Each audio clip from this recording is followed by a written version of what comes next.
আজকে আমি বানাবো ক্রিস্পি পটেটো। তার জন্য আমি নিয়ে নিলাম বয়েল করা ম্যাশ পটেটো,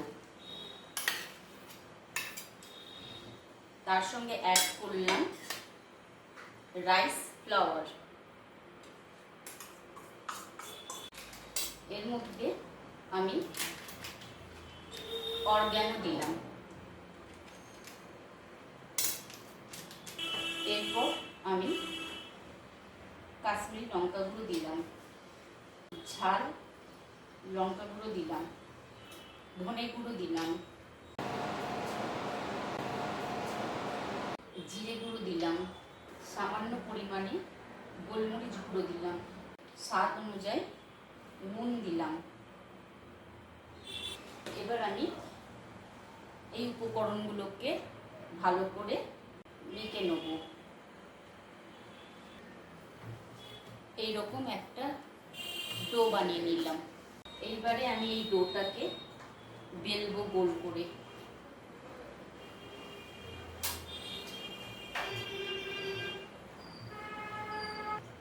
গোল করে আমার বেলা হয়ে গেল।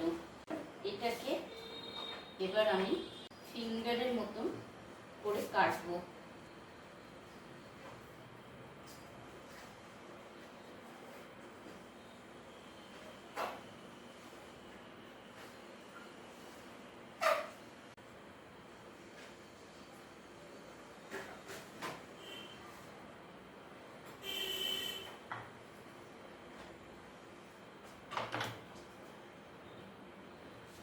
এইরকম ভাবে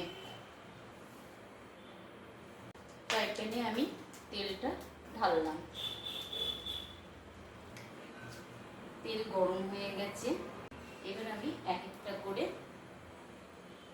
এইভাবে যে আমি কেটেছি কাটিংটা, এইগুলো ছেড়ে দেবো।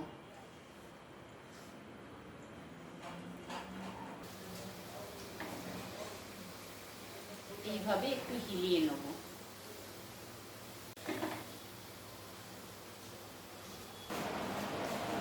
ক্রিস্পি পটেটো আমার তৈরি হয়ে গেল। এক একটা করে আমি উঠিয়ে নিলাম।